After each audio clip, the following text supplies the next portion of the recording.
Hello and welcome to IS Chakra. This is the prelims practice questions and we will be discussing the today's ninth part of the 2025 prelims examination. So it will be the geography third test and overall this will be the ninth test. Okay, so let's start today's discussion. So you can see the syllabus of geography, that means geography part third. So ये हमारा geography का part third है और जो हमारा overall test है वो ninth है out of 215 days. Okay, ninth day है और हम इस सिलेबस को देख सकते हैं. ये है बॉटम रिलीफ फीचर्स, ठीक है, temperature distribution, ocean waves, currents and tides, salinity distribution, marine resources, tsunami और वर्ल्ड मैपिंग से भी यहाँ रिलेटेड क्वेश्चंस को डिस्कस करेंगे. ओके, तो स्टार्ट करते हैं. ठीक है, पहला क्वेश्चन क्या कह रहा है? Consider the following statements about the continental self. देखो कॉन्टिनेंटल सेल्फ क्या होता है, उसके पहले क्वेश्चंस को डिस्कस, स्टेटमेंट्स को डिस्कस कर लेते हैं. उसके बाद जो है हम सॉल्व करते हैं और एक्सप्लेन करूंगा कि कॉन्टिनेंटल सेल्फ क्या होता है. Depth of the water over the continental self ranges between 120 and 370 kilometres. ठीक है, तो ये 370 और 120 किलोमीटर के बीच की रेंज होती है. तो ये किलोमीटर में लिखा है. ठीक है, ये यहाँ पर रॉन्ग हो जाएगा, किलोमीटर नहीं, यहाँ पर मीटर में होना चाहिए. ठीक है, क्योंकि इतना तो बहुत ज़्यादा डीप हो जाएगा, तो हमारा कॉन्टिनेंटल सेल्फ कैसे हो जाएगा. ठीक है, तो ये स्टेटमेंट जो है रॉन्ग होगा. नेक्स्ट है continental shelves are always wider along coast that do not have fold mountains running parallel to them. तो कॉन्टिनेंटल सेल्फ्स जो है वो हमेशा वाइडर होते हैं. क्या ऐसा है कि हमेशा वाइडर होते हैं अलॉन्ग द कोस्ट? जैसे यहाँ पर देखें कि ईस्टर्न और वेस्टर्न कोस्ट है इंडिया का. ठीक है, इंडिया का वेस्टर्न कोस्ट और इंडिया का ईस्टर्न कोस्ट. यहाँ देखें कि ये इमरजेंट है और ये है सबमर्जेंस. ठीक है, यहाँ पर इमरजेंसी, इधर जो है कॉन्टिनेंटल सेल्फ हमारा बहुत छोटा है और इधर बहुत ज़्यादा ब्रॉड है. तो कोस्टल प्लेन से ये कह रहा है कोस्ट से बहुत ज़्यादा वाइडर होता है हमेशा. बट यहाँ इधर देखें वेस्टर्न कोस्ट में तो ये बहुत स्मॉल में है. ठीक है, ऑलवेज नहीं है, ये स्मॉल है और ये जो है वाइडर है. ठीक है, कोस्ट से वाइडर है. तो ये हमारा यहाँ पर मेक सेंस स्टेटमेंट जो है ये भी रॉन्ग हो जाएगा. Okay, continental shelves are primarily formed by the erosional work of waves और बाय ग्लेशियल डिपॉजिट्स. देखो यहाँ पर ये करेक्ट बोल रहा है, क्योंकि जो प्राइमरली किससे होता है, जो इरोजन वर्क होता है ना, इरोजनल फेज, जैसे रिवर्स ले जाती है ना सेडिमेंटेशन, और जो यहाँ ईस्टर्न घाट में, ईस्टर्न कोस्ट में देखते होंगे. ठीक है, कि यहाँ बहुत सारे रिवर्स जो हैं ईस्ट कोस्ट में फ्लो होती हैं. ठीक है, डिस्चार्ज करते हैं अपने वाटर और बहुत सारी सेडिमेंटेशन लाती है, जैसे गंगा रिवर, ब्रह्मपुत्र रिवर. ठीक है, और यहाँ सेडिमेंट डेल्टाज वगैरह बनाती हैं. तो यहाँ कॉन्टिनेंटल सेल्फ भी बहुत ज़्यादा यहाँ पर क्रिएट हो जाता है. तो ये हमारा स्टेटमेंट करेक्ट हो जाएगा. तो A is the right answer. यहाँ पर हमारा ऑप्शन ए हो जाएगा. ठीक है, यहाँ पर ये शो कर रहा हूँ. ठीक है, आप देख सकते हैं ये कॉन्टिनेंटल सेल्फ है और ये हमारा कॉन्टिनेंटल स्लोप है, जो कि आगे बात करेंगे. ठीक है, और ये लोअर बॉटम में यहाँ पर दिखेगा अबिसल प्लेन वगैरह. ठीक है, सी माउंट्स और गेआउट्स वगैरह डिस्कस करेंगे. तो क्वेश्चन नंबर सेकंड है, why are continental shelves particularly important for the fishing industry. Continental shelves जो है क्यों फिशिंग इंडस्ट्रीज़ के लिए इम्पॉर्टेंट है?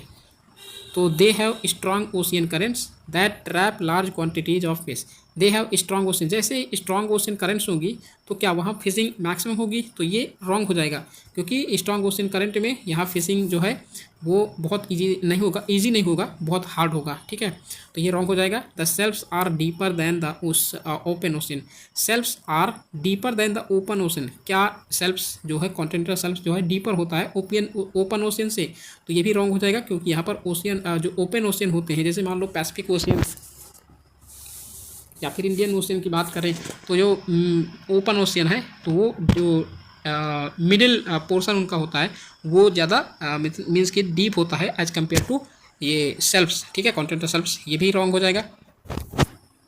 थर्ड है, fish migrate from deep waters to breed on the shelves.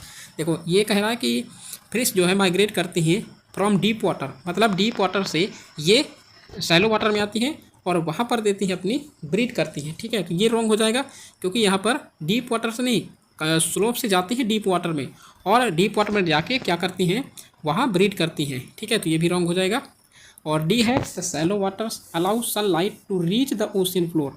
देखो सैलो वाटर्स जो होते हैं वो अलाउ करते हैं सनलाइट को कि डीप ओशन में मतलब ओशन फ्लोर में जाती है सनलाइट, और प्रमोट करती हैं प्लांकटन ग्रोथ को। तो एब्सोल्युटली ये हो जाएगा करेक्ट। ठीक है, इंफॉर्मेशन गेन करना चाहते हैं तो आप ये एक्सप्लेनेशन पढ़ सकते हैं। ठीक है, मैंने आपको सारा कुछ डिटेल में समझा दिया है। तो क्वेश्चन नंबर 3 है which of the following resources is not commonly found on continental shelves. देखो कॉन्टिनेंटल शेल्फ्स क्या होता है, ये मीन्स बहुत सैलो डीप में होता है, 152 टू 370 या 270 मीटर के डेप्थ में होता है। और यहाँ पर जैसे ये कोस्टल एरिया होता है और यहाँ ऐसे करके ये बना होता है। ठीक है, कॉन्टिनेंटल स्लोप ऐसे होता है, मीन्स कि 15 डिग्री 2.5 समथिंग कुछ डिग्री से डिग्री पर ये यहाँ पर स्लोप में होता है। ठीक है, कॉन्टिनेंटल स्लोप, ओके इसे बोलते हैं। तो यहाँ कौन सा रिसोर्सेस, नेचुरल रिसोर्सेस मिलेंगे, ये होगा पेट्रोलियम, नेचुरल गैस और सैंड एंड ग्रेवल। ठीक है, यहाँ गोल्ड नहीं होता। गोल्ड कहाँ होता है, जो बहुत ज़्यादा मतलब जैसे आपने देखा होगा कि जो माइन होती हैं, ठीक है, माइन वगैरह में पाई जाती है, जैसे कोलार माइन है, वहाँ पर गोल्ड की माइन, गोल्ड वहाँ मिलता है। ठीक है, तो यहाँ पर जो सेल्फ में नहीं, कॉन्टिनेंटल शेल्फ में जो है ये गोल्ड नहीं मिलता है। ठीक है, क्वेश्चन नंबर 4 है consider the following statements about the continental slope. तो कॉन्टिनेंटल स्लोप क्या होता है देखते हैं। The gradient of the continental slope is generally about 15 degrees. देखो 15 डिग्रीज बहुत ज़्यादा हो गया, यहाँ पर मैंने बोला 2.7 और बोल सकते हैं 2.5 समथिंग, ऐसे इतना ज़्यादा इसका डिग्री होता है। सॉरी मैंने परसेंटेज लिख दिया, 2.7 डिग्री। ठीक है, इतना यहाँ पर इसका स्लोप होता है। तो फर्स्ट स्टेटमेंट क्या हो जाएगा, will be incorrect. The continental slope is characterized by significant sediment deposition due to its proximity to the coast। कह रहा है कि जो continental slope है is characterized by significant sediment deposition due to its proximity to the coast। मतलब proximity to the coast, क्योंकि proximity यहाँ पर होती है प्राइमरली। ठीक है, तो continental slope में नहीं, continental सेल्फ में होता है, ना कि स्लोप में। तो यहाँ पर ये क्या हो जाएगा, रॉन्ग हो जाएगा। ठीक है, ये भी second statement also will be wrong. Third है the continental slope is the most biologically rich region of the ocean due to the abundance of sunlight and nutrients. देखो मोस्ट अबंडेंट कह रहा है, मोस्ट बायोलॉजिकली कह रहा है। ठीक है, मोस्ट बायोलॉजिकली रिच रीजन है, नहीं ये नहीं है, कॉन्टिनेंटल सेल्फ है, ना कि कॉन्टिनेंटल स्लोप है। ठीक है, तो ये भी रॉन्ग हो जाएगा। तो हमारा जो राइट आंसर होगा वो होगा डी। ठीक है, ये आप यहाँ पर पढ़ लीजिएगा। ओके, क्वेश्चन नंबर 5 है consider the following statements regarding the abyssal plain. देखो एबिसल प्लेन क्या होते हैं, जो यहाँ फ्लोर में है ना, फ्लोर, ये हम यहाँ पर कॉन्टिनेंटल स्लोप है और यहाँ पर कॉन्टिनेंटल सेल्फ है। ठीक है, और यहाँ पर ये हमारा एबिसल प्लेन है जो यहाँ फ्लोर होता है। ठीक है, ये इसे बोलते हैं एबिसल प्लेन। ओके, इसके बारे में पढ़ रहे हैं, स्टेटमेंट देखते हैं। Abyssal plains are devoid of any geological features. देखो इससे मतलब परे है, जियोलॉजिकल फीचर यहाँ पर नहीं पाए जाते हैं, but it will be wrong, क्योंकि प्लेट टेक्टोनिक्स जो होती है ना, वो आपस में जब कोलाइड करती हैं तो यहाँ एबिसल प्लेन वगैरह क्रिएट होते हैं। ठीक है, उनके जो कॉलिजन से। सेकेंड स्टेटमेंट है, सॉरी पूरा नहीं पढ़ पाया। ठीक है, जियोलॉजिकल फीचर्स, यहीं पर हमें मिल गया कि डिवाइड है एनी जियोलॉजिकल फीचर्स, तो यहाँ पर रॉन्ग हो जाएगा। ठीक है, सच एज सी माउंट्स और सबमरीन प्लेट्यूज। तो सी माउंट्स तो वहाँ पाए ही जाते हैं। ठीक है, गियाउट्स वगैरह पाए जाते हैं एबिसल प्लेन में। नेक्स्ट स्टेटमेंट है the sediments covering the abyssal plains near continents are primarily volcanic in origin. क्या है कि sediments covering the abyssal plains, sediments cover करते हैं जो एबिसल प्लेन को, near the continents are primarily volcanic in origin. क्या primarily volcanic in origin होते हैं, तो ये जो है इसे बोलते हैं, एक टर्म होता है टेरिजीनस। ठीक है, TRRIGENOUS, टेरिजीनस। ठीक है, या फिर बोले जो लैंड से कंस्ट्रक्ट होता है, वोल्केनिक प्राइमरली नहीं, लैंड से कंस्ट्रक्ट यहाँ पर एबिसल प्लेन में सेडिमेंट्स मिलते हैं। ठीक है, तो ये भी मेक सेंस रॉन्ग हो जाएगा। थर्ड स्टेटमेंट है abyssal plains with abundant marine life are often covered with ooze sediments formed from the remains of marine organisms. ऐसा क्लू यहाँ पर देखने को नहीं मिलता है। ठीक है, लेकिन फिर भी abyssal plains with abundance marine life are often covered with oozes, ठीक है। Sediments found from the remains of marine organisms, तो करेक्ट मतलब सीक्वेंस बता रहा है, ठीक है। तो ये हमारा जो स्टेटमेंट होगा सी, ठीक है, और सॉरी 3 होगा, और यहाँ पर सी ऑप्शन होगा, third will be the right answer, only 1 statement correct है, ठीक है। क्वेश्चन नंबर 6 है, what is the primary factor responsible for the formation of waves on the ocean surface. तो प्राइमरी फैक्टर रिस्पॉन्सिबल कौन है जो ocean surface पर waves के फॉर्मेशन का वेव्स के फॉर्मेशन के लिए रिस्पॉन्सिबल है। तो कौन सा हो जाएगा यहाँ पर देखते हैं, gravitational pull of the moon. क्या जो ग्रेविटेशनल पुल जैसे यहाँ पर होता है ना, निब और जो 2 टाइप के होते हैं ना, जो मतलब टाइडल वो होते हैं को, तो यहाँ पर gravitational pull of the moon की बात कर रहा है कि मतलब या वर्टिकल होगा या फिर क्या होगा जो लीनियर होगा, या फिर परपेंडिकुलर और या फिर लीनियर होता है, यही होता है gravitational pull of the moon. तो इससे क्या जनरेट होगा, प्राइमरी फैक्टर होंगे, तो ये नहीं है रिस्पॉन्सिबल, प्राइमरी फैक्टर बोल रहा है होगा बट प्राइमरी नहीं होता, ठीक है। मूवमेंट ऑफ ओशियन करेंट्स, क्या ओशियन करेंट्स का जो मूवमेंट होता है इसकी वजह से ऐसे मतलब यहाँ पर वेव्स क्रिएट होती हैं, तो ये भी प्राइमरीली नहीं होता बट होता है, इसका इम्पैक्ट पड़ता है बट प्राइमरी नहीं होता।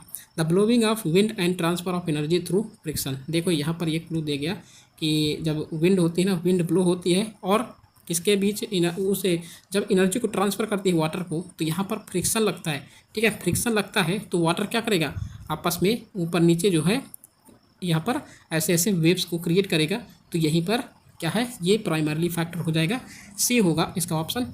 डी जो ऑप्शन है the temperature difference between the ocean layers, यहाँ पर ये भी प्राइमरी नहीं बट इसका इम्पैक्ट पड़ता है, ठीक है। तो ऑप्शन सी जो होगा इसका राइट आंसर होगा।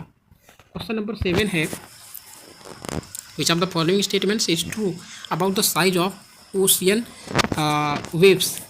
ओशियन वेव्स का जो साइज है उसके बारे में यहाँ पर कौन सा स्टेटमेंट ट्रू है, कौन सा ऑप्शन ट्रू है।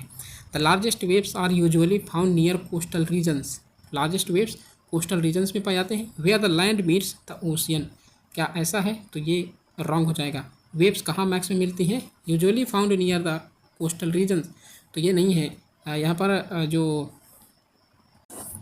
देखो यहाँ पर जो मीन्स कोस्टल रीजन में है ये बहुत धीरे धीरे वेव्स होती है, ठीक है। आप मिड में देखेंगे बहुत बड़ी बड़ी वेव्स यहाँ पर जनरेट क्रिएट होती हैं, ओके। और बी ऑप्शन है, तो ये स्टेटमेंट जो है ये ऑप्शन रॉन्ग हो जाएगा। बी है, waves can only form in shallow water, क्या केवल सैलो वाटर में ही फॉर्म हो सकती है, तो ये एब्सोल्युटली रॉन्ग हो जाएगा, ठीक है। सी है, rogue waves are the result of normal oceanic wave patterns and are common in all oceans. देखो ये कह रहा है रोग वेव्स जो होती हैं वो क्या होती है, नॉर्मल ओशियनिक वेव पैटर्न की होती हैं और ये कॉमन होती हैं ऑल ओशियंस में, तो क्या ये करेक्ट। तो ये रोग वेव्स जो होती हैं बहुत ज़्यादा रेयर केस में आती हैं, जैसे मान लो एक सुनामी है, सुनामी अर्थक्वेक आया, ठीक है, अर्थक्वेक कोई डिस्टर्बेंस आया या फिर स्टॉर्म आया, तो वहाँ पर क्या होगा, ये रोग वेव्स जनरेट होती हैं। जैसे मान लो अर्थक्वेक जैसे ही आता है तो यहाँ पर रेयर केस में आता है, और सुनामी यहाँ पर सुनामी जैसी सिचुएशन क्रिएट हो जाती है तब यहाँ पर रोग वेव्स जनरेट होती है। तो यहाँ पर कॉमनली होती है इन ऑल ओशन में, ये गलत हो जाएगा, ठीक है। तो ये तीनों रॉन्ग हैं, तो obviously D will be the right answer होगा। जैसे कह रहा है कि the smallest category of waves is called ripples, ठीक है। स्मॉल कैटेगरीज की जो वेव्स होती हैं उन्हें रिपल्स बोलते हैं, which are less than 1 foot high, ठीक है। तो ये यहाँ पर ऑप्शन डी हो जाएगा आंसर इसका। क्वेश्चन नंबर 8 है, consider the following statements about tsunami waves. Tsunami waves के बारे में बात कर रहा है कि tsunami waves in the deep ocean are usually much higher than those near the shore. देखो सुनामी वेव्स जो होती हैं, कह रहा डीप ओशियन में जनरली हायर होती हैं कंपेयर टू इसके जो शोर लाइन में होता है, ठीक है। तो यहाँ पर रॉन्ग हो जाएगा। देखना ये जो सुनामी होती है, सुनामी वेव्स जो होती है वो यहाँ पर क्रिएट हो, जैसे अर्थक्वेक आया, ठीक है, अर्थक्वेक में सुनामी आई, सुनामी जो जैसे मान लो बहुत जो डीप ओशन में है और मिड ओशन में है, तो यहाँ वेव्स जो होंगी बहुत मतलब आपको जनरली बहुत तेज़ी से दिखाई नहीं देगी, और जनरली उसे प्रेडिक्ट नहीं कर सकते हैं, इवन साइंटिस्ट भी प्रेडिक्ट नहीं कर पाते हैं, ठीक है। जब वो कोस्टल रीजन में आती है तो बहुत तेज़ी से वो मतलब मूव करती है, और इसकी जो स्पीड होती है सुनामी की बात करें कि यहाँ पर डीप सी में, ठीक है, डीप सी में ओशियन की जो सुनामी की स्पीड है वो more than 500 to 800 kilometre per hour, per hour यहाँ पर इतनी ज़्यादा स्पीड होती है, ठीक है। तो बहुत ज़्यादा तेज़ी स्पीड होती है, लेकिन यहाँ पर जब कोस्टल रीजन में आती है और जैसे ही लैंड में पहुँचती है तो ये बहुत तेज़ी से वेव्स इसकी बहुत तेज़ी से होती है, बट ये जो है डिसिपेट हो जाती है कोस्ट में आने के बाद, ठीक है, मतलब ख़त्म हो जाती है। तो ये स्टेटमेंट क्या हो जाएगा, रॉन्ग। सेकेंड स्टेटमेंट है अ tsunami is a single wave created by under water disturbances like earthquakes. क्या सिंगल वेव होती हैं यहाँ पर एक ही डायरेक्शन में क्या मूव करती हैं, तो नहीं, ये ईच एंड एवरी डायरेक्शन में मूव करती हैं। ओके, तो ये चीज़ याद रखना, कोई सिंगल डायरेक्शन में मूव नहीं करती। ओके, तो यहाँ पर ये भी जो स्टेटमेंट होगा रॉन्ग हो जाएगा। Tsunami waves can travel at speeds of hundreds of kilometres per hour in deep ocean waters. देखो मैंने क्या बताया, 500 या फिर 600 टू 800 किलोमीटर पर आवर की स्पीड से सुनामी की इतनी ज़्यादा स्पीड होती है। तो ये जो है स्टेटमेंट करेक्ट हो जाएगा, ऑप्शन यहाँ बी हो जाएगा। ओके, क्वेश्चन नंबर 9 देखते हैं। Consider the following statements regarding the impact of fresh water influx on ocean salinity. तो ओशियन सैलिनिटी पर जो फ्रेश वाटर का इन्फ्लक्स है, ठीक है, जैसे मान लो रिवर्स वगैरह हैं, तो उनका क्या इम्पैक्ट होता है। Fresh water influx from rivers and rainfall lowers ocean salinity in coastal regions. कह रहा फ्रेश वाटर का इन्फ्लक्स होता है फ्रॉम रिवर से एंड रेनफॉल से, वो लोअर करती है ओशियन सैलिनिटी को इन कोस्टल रीजन्स। एब्सोल्युटली क्या हो जाएगा, करेक्ट हो जाएगा, क्योंकि जब जैसे ही फ्रेश वाटर पड़ेगा ओशियन में तो लोअर जो सैलिनिटी है, सैलिनिटी जितना भी ज़्यादा वाटर होगा सैलिनिटी उतना ज़्यादा बढ़ेगी। तो फ्रेश वाटर यहाँ पर रिवर्स में होता है और ये इंटर करती है सी में। सी जो है साल्टी है और फ्रेश वाटर इंटर करते ही साल्ट कम हो जाएगा, ठीक है। तो यही कह रहा है कि साल्ट कम हो जाएगा, तो statement 1 will be correct. Freezing and thawing of ice in polar regions have no effect on ocean salinity. क्या ऐसा होता है कि जो बर्फ़ वगैरह पिघलती हैं, मेल्ट होती हैं, तो उनसे कोई सैलिनिटी यहाँ पर इम्पैक्ट नहीं होगा ओशियन सैलिनिटी का, तो नहीं होता। क्यों नहीं है भाई, सबसे ज़्यादा तो इसी से होता है कि जो आइस होती है ना, आइस का मेल्टिंग होती है, थाविंग होती है, ठीक है, तो इससे सैलिनिटी घट जाती है, ठीक है। ये भी रॉन्ग हो जाएगा भाई, पहला वाला ये करेक्ट है, second will be wrong. Third statement है the surface salinity at river mouth such as the Amazon and Ganga is higher than the average ocean salinity. तो surface salinity at river mouth such as Amazon and Ganga is higher than the average ocean salinity, ठीक है। तो ये absolutely क्या हो जाएगा, correct हो जाएगा, क्योंकि यहाँ अमेजॉन और गंगा रिवर है ना, सॉरी यहाँ पर जो ये है ना, ये कह रहा surface salinity at river mouth such as the Amazon and Ganga is higher than the average ocean salinity. Okay okay okay, जो ओशियन सैलिनिटी है इसकी जो सैलिनिटी सरफेस सैलिनिटी गंगा और अमेजॉन के ऊपर हो जाएगी, ऐसा होता है इसके मतलब सरफेस पर।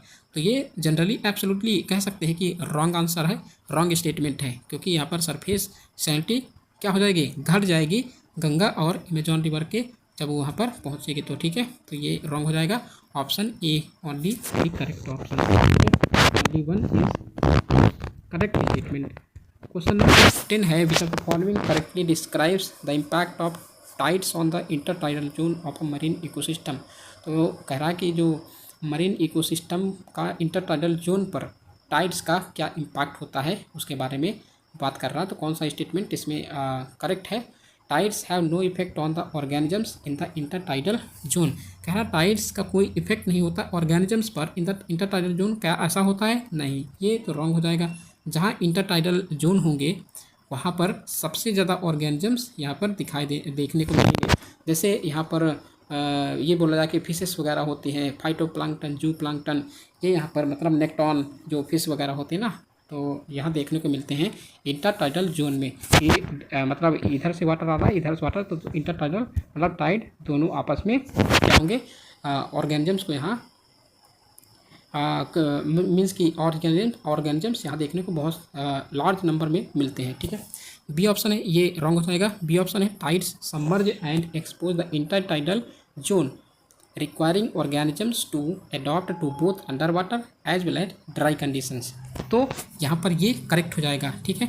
थर्ड है the intertidal zone remains permanently under water regardless of tidal activity. क्या परमानेंटली अंडर वाटर हो सकता है, तो ये नहीं, ऐसा नहीं हो सकता, क्योंकि यहाँ पर इंटरटाइडल जोन वो होते हैं वो परमानेंट नहीं होते हैं, होते हैं बट परमानेंट नहीं होते। तो ये स्टेटमेंट जो है रॉन्ग हो जाएगा। क्वेश्चन सॉरी डी ऑप्शन देखते हैं, tides reduce biodiversity in the intertidal zone by limiting the availability of food. मैंने क्या बताया, ऑर्गेनिजम्स यहाँ पर इंक्रीज हो जाते हैं। तो ये जो है स्टेटमेंट क्या हो जाएगा, ऑप्शन रॉन्ग हो जाएगा।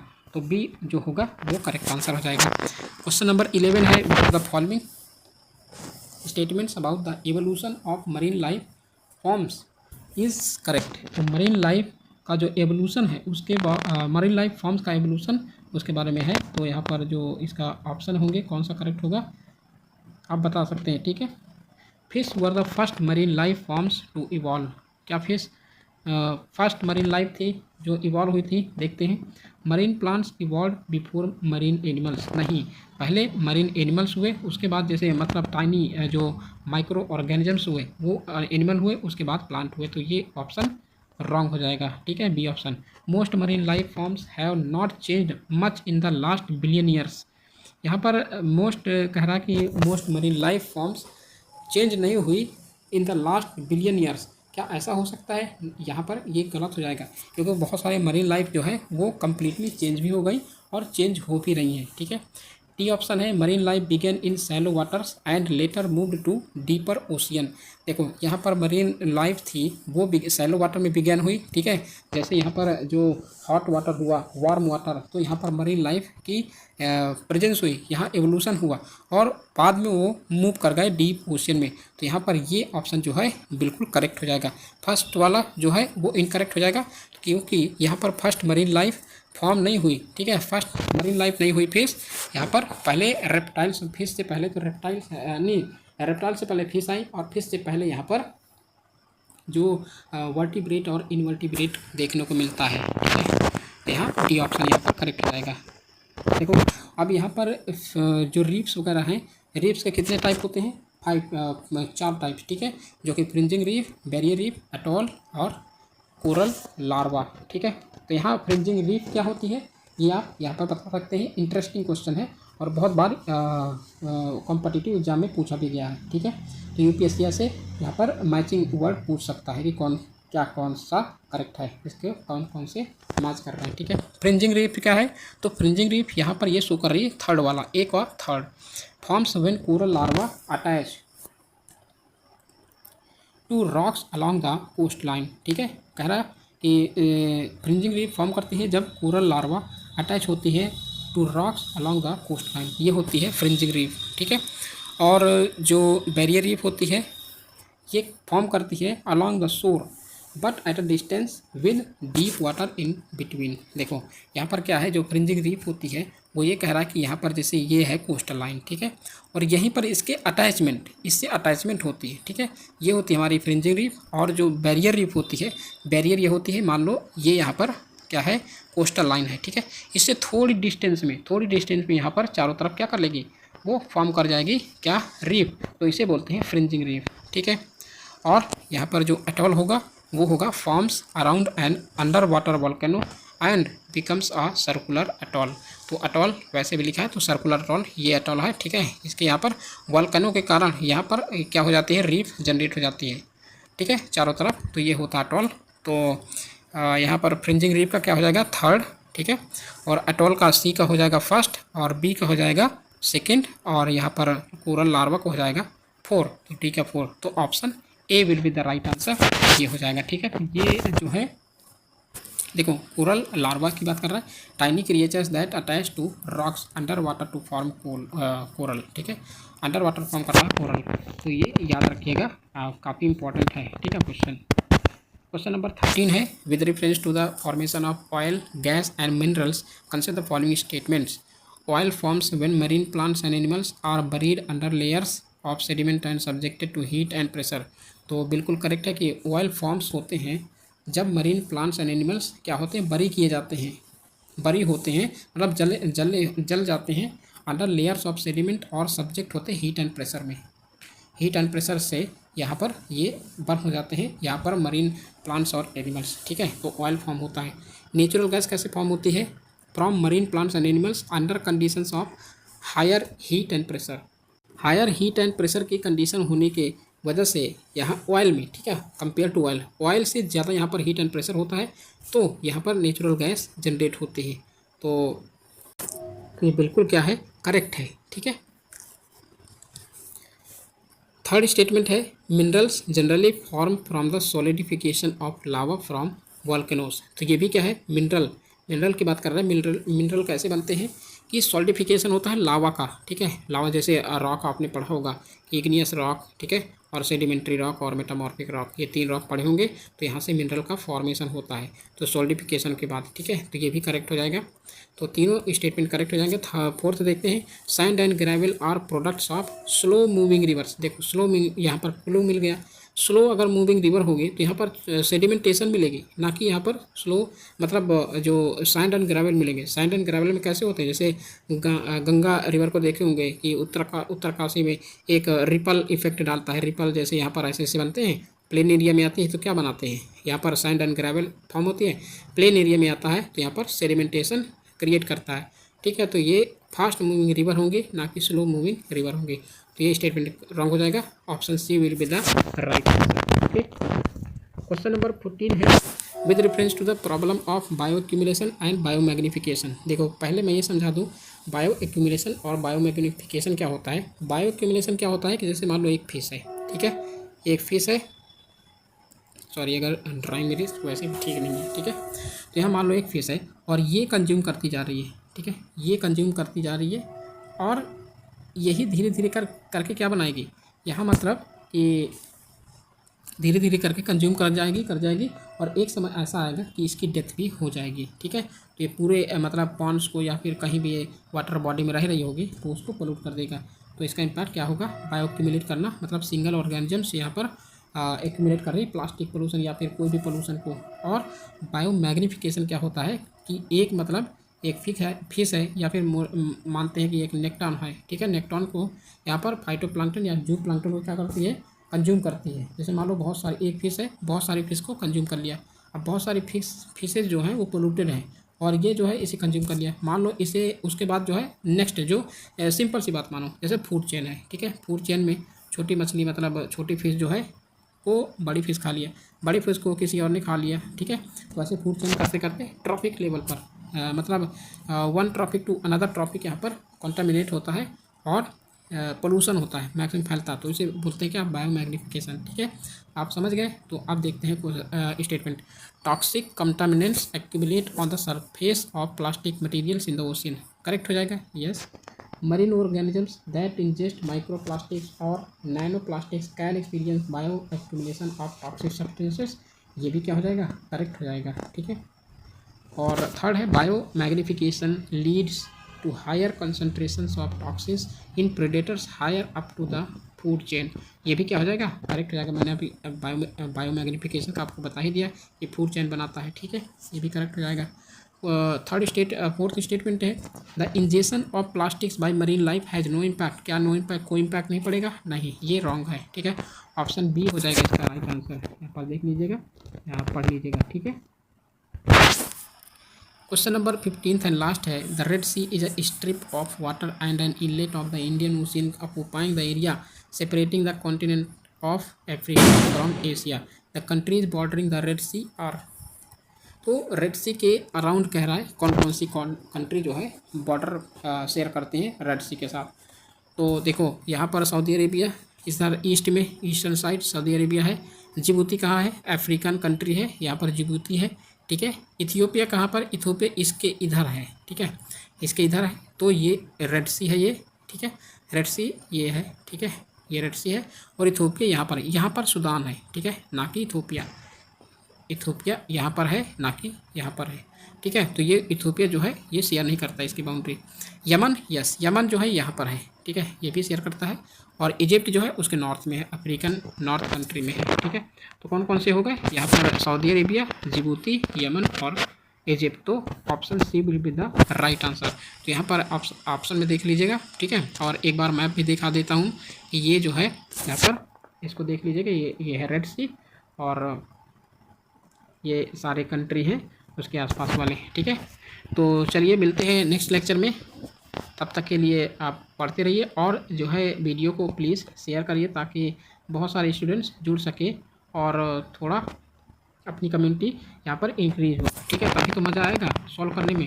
और जैसे हम टेस्ट आगे चल के सॉल्व करेंगे तो वहाँ पर आपको मैं टेस्ट भी दूंगा ताकि आपका कॉन्फिडेंस लेवल जो है वो इंक्रीज हो सके, ठीक है। और जो लेक्चर है उसे प्लीज़ लाइक करिए और चीज़ों को शेयर करिए। और अब अगर आप सब्सक्राइब नहीं किए चैनल को तो प्लीज़ सब्सक्राइब भी कर लीजिए, ठीक है, ताकि आपको नई नई अपडेट्स यहाँ पर सारी चीज़ों की मिलती रहें।